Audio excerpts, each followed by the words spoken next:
नमस्कार शेतकरी मित्रांनो, एस पी फार्मिंग इंजिनियर या आपल्या यूट्यूब चॅनलवर सर्वांचं स्वागत आहे.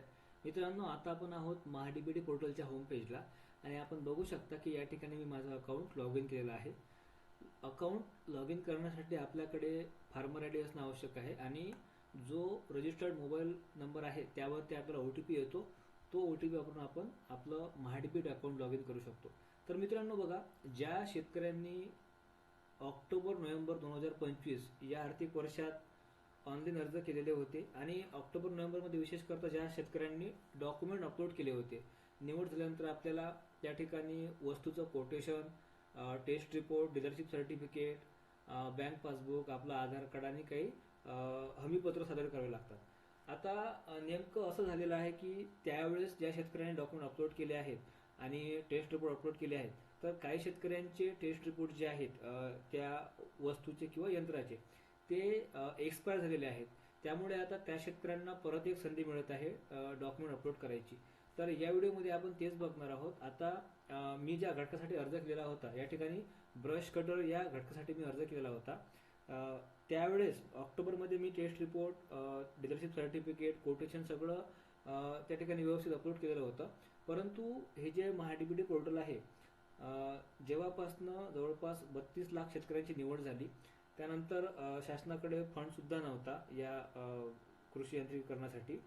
तर नोव्हेंबर पासून ते जवळपास फेब्रुवारी-मार्च पर्यंत हे पोर्टल बंद होतं. कुठल्याही नवीन पूर्वसंमती त्या ठिकाणी दिलेल्या नाहीत.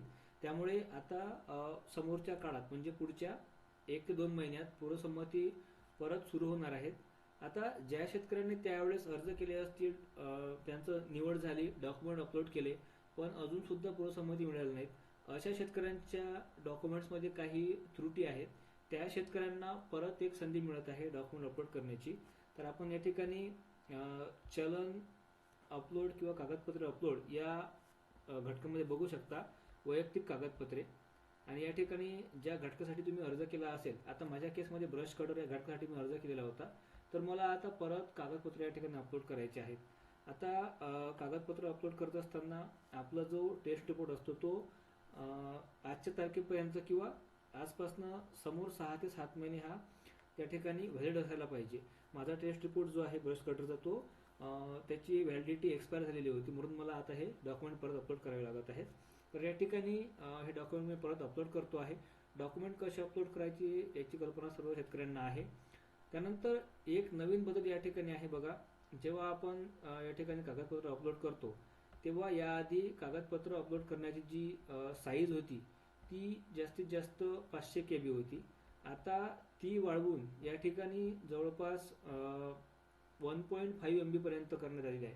त्यामुळे तुम्हाला कागदपत्र अपलोड करण्यात जास्त अडचण येणार नाही.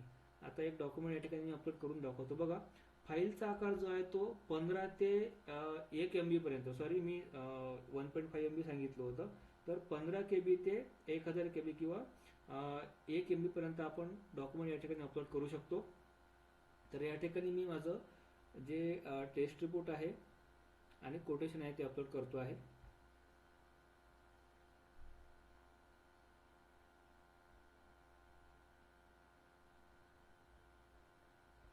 तर अशा प्रकारे तुम्हाला हे अपलोड करायचं आहे बघा.